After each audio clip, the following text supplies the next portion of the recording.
मेरे प्यारे विद्वान साथियों, मैं नीरज कुमार विश्वास आपके इस अपने YouTube channel Neeraj sir Katihar में आपका स्वागत है। तो चलिए आज हम बात करने वाले हैं जीके के कुछ महत्वपूर्ण क्वेश्चन जो कि एग्जाम के दृष्टिकोण से काफ़ी इंपॉर्टेंट क्वेश्चन है। तो चलिए समय नहीं गंवाते हुए हम क्वेश्चन पर बात करते हैं। पहला क्वेश्चन है आपका कि भारतीय संविधान ने भारतीय नागरिकों को कितनी प्रकार की मौलिक अधिकार प्रदान किए गए हैं। तो यहाँ पर 6 प्रकार के मौलिक अधिकारों का वर्णन है। तो भारतीय संविधान में ये जो बात हो रही है वर्तमान में मौलिक अधिकारों की संख्या, तो वर्तमान में मौलिक अधिकारों की संख्या कितनी है? 6 है। और मूल संविधान में मौलिक अधिकारों की संख्या कितनी थी? तो मूल संविधान में मौलिक अधिकारों की संख्या 7 थी। ये भी ध्यान में रखना है। तो चलिए नेक्स्ट क्वेश्चन की हम लोग बात करते हैं। अगर आप चैनल पर पहली बार आए हैं तो कृपया करके चैनल को अवश्य सब्सक्राइब कर लें, ठीक है। तो चलिए थोड़ा इसको जूम करके हम दिखाना चाहेंगे। 2 नंबर क्वेश्चन कह रहा है 14 वर्ष से कम आयु के बहुत सारे गरीब बच्चे पटाखे बनाने वाले कारखानों में काम करते हैं। इन कारखानों में बच्चे को काम देने से किस प्रकार का मौलिक अधिकार का उल्लंघन होता है? तो ये देखिए 6 से 14 वर्ष के बच्चों के लिए निःशुल्क शिक्षा की व्यवस्था है, लेकिन गार्जियन कुछ ऐसे होते हैं जो कि अपने बच्चे को होटल या कहीं कारखानों में काम करने के लिए भेज देते हैं पैसा के प्रलोभन से, ठीक है। तो इसीलिए यहाँ पर option number B correct answer. ये जो अधिकार है इसका शोषण का विरुद्ध का अधिकार है, ठीक है। 3 नंबर क्वेश्चन का लोकसभा का कार्यकाल। लोकसभा का कार्यकाल कितना वर्ष का होता है? तो लोकसभा का कार्यकाल जो होता है वह 5 वर्षों का होता है। लोकसभा लोगों का सभा कहा जाता है, जनता का सभा कहा जाता है, और लोकसभा को अस्थायी सदन कहा जाता है। और धन विधेयक केवल लोकसभा में ही प्रस्तुत करते हैं। तो चलिए नेक्स्ट क्वेश्चन की हम लोग बात करते हैं। 4 नंबर क्वेश्चन का था भारत के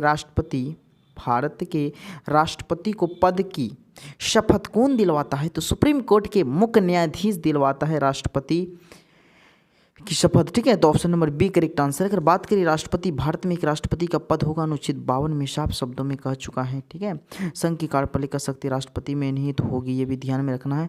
तो चलिए नेक्स्ट क्वेश्चन 5 नंबर क्वेश्चन कह रहा है जनसंख्या के संदर्भ में भारत में विश्व का कौन सा स्थान है? जनसंख्या के संदर्भ में तो 5 नंबर क्वेश्चन का option number B correct answer है, दूसरा स्थान है, ठीक है।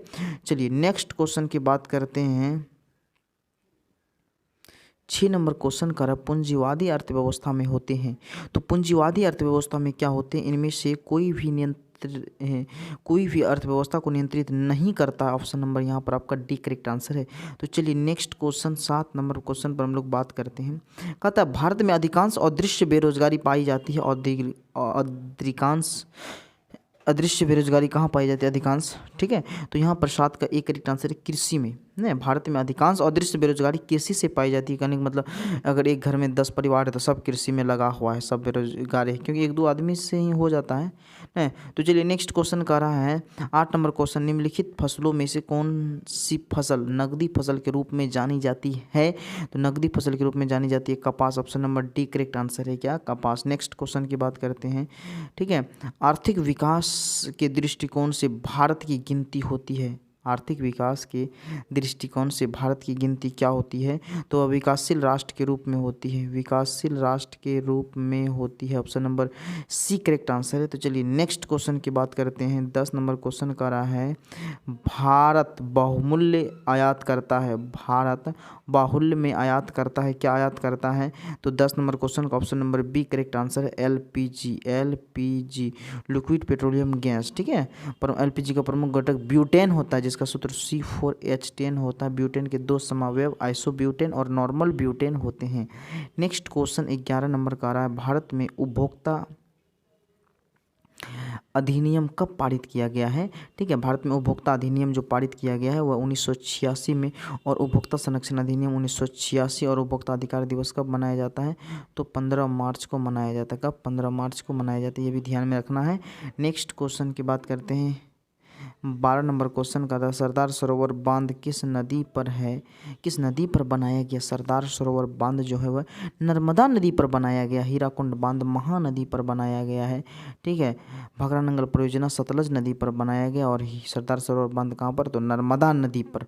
चलिए नेक्स्ट क्वेश्चन 13 नंबर क्वेश्चन का था दादा साहब फाल्के पुरस्कार, ठीक है, किस क्षेत्र से संबंधित हैं? तो दादा साहब फाल्के पुरस्कार जो है वह किससे संबंधित है? तो फिल्म से संबंधित है। ऑप्शन नंबर यहाँ पर आपका सी करेक्ट आंसर है। किसमें? तो फिल्म में, ऑप्शन नंबर सी।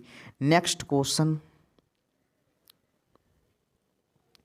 कह रहा है किस राज्य में एलोरा की गुफाएं स्थित हैं, किस राज्य में एलोरा की गुफाएं स्थित है, तो 14 का ऑप्शन नंबर डी महाराष्ट्र में एलोरा की गुफाएं क्या हैं, स्थित हैं। नेक्स्ट, तो चलिए देखिए 15 नंबर क्वेश्चन की अगर हम बात करते हैं तो कहता है विंबलडन चैंपियनशिप किस खेल से संबंधित है, तो 15 का टेनिस खेल से संबंधित है विंबलडन चैंपियनशिप, ठीक है। नेक्स्ट क्वेश्चन, विश्व प्रसिद्ध थार रेगिस्तान किस राज्य में है, विश्व प्रसिद्ध जो है थार रेगिस्तान वह कौन सा राज्य है, तो वह राजस्थान में, राजस्थान राज्य में है ना, राजस्थान, जहाँ बालू ही बालू है, option number B correct answer है। नेक्स्ट, भारतीय राष्ट्र पशु क्या है, ये बहुत हलवा वाला क्वेश्चन है, हलवा वाला क्वेश्चन। तो भारतीय राष्ट्रीय पशु कौन है, तो 17 का ऑप्शन नंबर बी बाघ है। भारत के राष्ट्रीय पशु कौन है, बाघ है, option number B correct answer है।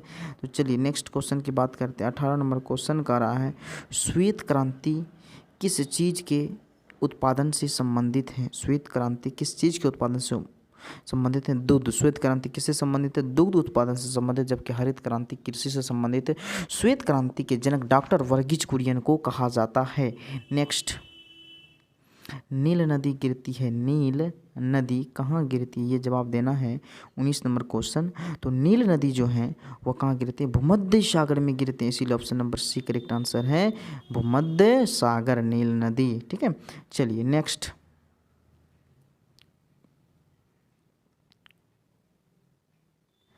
20 नंबर क्वेश्चन का रहा है निम्नलिखित में से कौन सा स्थान सर्वाधिक वर्षा के लिए प्रसिद्ध है, तो सर्वाधिक वर्षा के लिए मासिनराम मेघालय जो है कि ऑप्शन नंबर यहाँ पर आपका बी करेक्ट आंसर है, क्या, Mawsynram Meghalaya, option number B. चलिए नेक्स्ट क्वेश्चन की बात करते हैं। 21 नंबर क्वेश्चन का रहा है भारत पाकिस्तान युद्ध कब घटित हुआ था, तो भारत पाकिस्तान 1948, 1965, 1971, इनमें से सभी, option number D correct answer. यहाँ तक कि 1999 में कारगिल का युद्ध हुआ था, भारत पाकिस्तान के बीच का ही युद्ध है वह। नेक्स्ट, पोखरम किसके लिए विख्यात है, तो देखिए पोखरम राजस्थान में है, ये किसके लिए, अणु विस्फोटन के लिए, परमाणु प्रशिक्षण के लिए पोखरम जो है काफ़ी बढ़िया जगह माना जाता है। और वहाँ पर पहला परमाणु प्रशिक्षण 1984 में इंदिरा गांधी के समय किया गया। द्वितीय परमाणु प्रशिक्षण किसके समय किया गया, तो वह अटल बिहारी वाजपेयी के समय तत्कालीन प्रधानमंत्री थे अटल बिहारी वाजपेयी, 1998 ईस्वी में।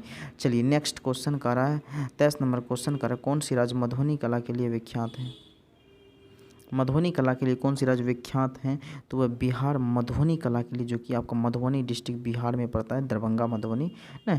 नेक्स्ट क्वेश्चन 24 नंबर क्वेश्चन का था हिटलर किस देश के थे, हिटलर कौन किस देश के थे, तो 24 नंबर क्वेश्चन का बी हो जाएगा, हिटलर जर्मनी के थे, कहाँ के थे, जर्मनी के थे, option number B correct answer है। नेक्स्ट क्वेश्चन की अगर हम बात करते हैं तो देखिए दक्षिणी ध्रुव क्या है, तो दक्षिणी ध्रुव जो है एक महादेश है, ठीक है।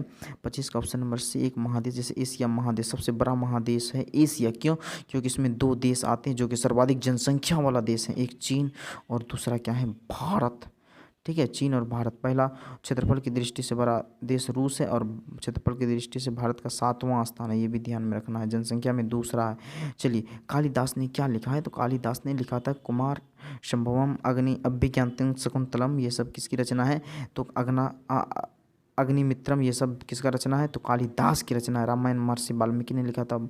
महाभारत किसने लिखा था, महाभारत वेश बिहार ने लिखा था, ठीक है। नेक्स्ट, कोणार्क मंदिर कहाँ है, तो 27 नंबर का है कोणार्क मंदिर जो है उड़ीसा में, सूर्य मंदिर कोणार्क कहाँ पर है, उड़ीसा में है, ठीक है। Next question 28 number, CV Raman कौन थे, तो सीवी रमन जो थे वह क्या थे, एक विख्यात वैज्ञानिक थे, क्या थे, विख्यात वैज्ञानिक थे, जो कि 28 नंबर क्वेश्चन का option number D is the correct answer है। नेक्स्ट 29 नंबर क्वेश्चन का था रामचरितमानस किसने लिखा, रामचरितमानस देखिए तुलसीदास की रचना है, क्यों कि रामायण नहीं पढ़ने के वजह से, क्योंकि रामायण की रचना संस्कृत भाषा में हुई, इसीलिए बहुत आदमी नहीं पढ़ सकते, जिसकी वजह से ये सरल और सहज भाषा अवधी भाषा में रामचरितमानस की रचना की थी, कौन, तुलसीदास, ठीक है, जिसको राम बोला भी कहा जाता है, ठीक है। कालिदास भारत का शेक्सपियर कहते हैं। कबीर बीजक की रचना, गुरु नानक सिख धर्म के संस्थापक कौन थे, तो गुरु नानक थे, ये भी ध्यान रखना। चलिए नेक्स्ट 30 नंबर क्वेश्चन का रहा है कि राजगीर कहाँ है, तो आपको पता होगा राजगीर ये कहाँ है, बिहार में, राजगीर बिहार में है, बिहार राज्य में राजगीर जिले। चलिए नेक्स्ट क्वेश्चन, राजगीर बिहार राज्य में जिला नहीं है। तो 31 नंबर क्वेश्चन कह रहा है ज्ञानपीठ पुरस्कार किस लिए दिया जाता है। ज्ञानपीठ पुरस्कार जो है किस लिए दिया जाता है, तो वह आपका साहित्य के क्षेत्र में दिया जाता है। ज्ञानपीठ आपको पता होगा रामधारी सिंह दिनकर को भी उर्वशी नामक कृति पर ज्ञानपीठ का पुरस्कार मिला था और संस्कृत के 4 अध्याय पर साहित्य अकादमी पुरस्कार दिया गया रामधारी सिंह दिनकर की, जो कि भारत के राष्ट्र कवि के रूप में जाने जाते हैं। तो देखिए यहाँ पर अगर 32 नंबर क्वेश्चन करें, बात करते हैं हम लोग भारत क्या है। ठीक है, 32 नंबर क्या करा, भारत क्या है, तो एक गणराज्य है, एक संघराज्य है, एक धर्मनिरपेक्ष राज्य है, इनमें से सभी। Option number D correct answer है, इनमें से सभी। नेक्स्ट क्वेश्चन की बात करते हैं हम लोग, अमर्त्य सेन को किसके लिए नोबेल पुरस्कार दिया गया है। तो अमर्त्य सेन को अर्थशास्त्र के क्षेत्र में दिया जाता है, क्योंकि अर्थशास्त्र के क्षेत्र में 1968 से ही देना प्रारंभ हुआ था, जिसमें प्रथम भारतीय अमर्त्य सेन को नोबेल पुरस्कार जो दिया गया था वो 1998 में दिया गया था कल्याणकारी अर्थशास्त्र के लिए, जो कि ऑप्शन नंबर यहाँ पर आपका बी करेक्ट आंसर। अर्थशास्त्र में भी क्या, कल्याणकारी अर्थशास्त्र के लिए दिया गया है। तो चलिए, अगर जो भी वीडियो पर हमारे पहली बार आए हैं तो बाबू कृपया करके चैनल को सब्सक्राइब करके बेल आइकन प्रेस कर दे, ताकि आपको कोई भी वीडियो हम डालें तो नोटिफिकेशन जाए, क्योंकि आपके लिए हम लोग बहुत मेहनत करते हैं। थोड़ा इस दुख दर्द को भी देख करके आपको दया धर्म आनी चाहिए, और जल्दी चैनल को सब्सक्राइब कर लें, ठीक है, और शेयर भी करें। तो चलिए 34 नंबर क्वेश्चन कह रहा है जमशेदजी टाटा ने क्या किया। तो जमशेदजी टाटा ने जो है एक भारतीय उद्योग को प्रोत्साहित किया, बिल्कुल राइट आंसर है, उद्योग को प्रोत्साहित करना है। चलिए नेक्स्ट क्वेश्चन, और 6 सवाल है 40 तक।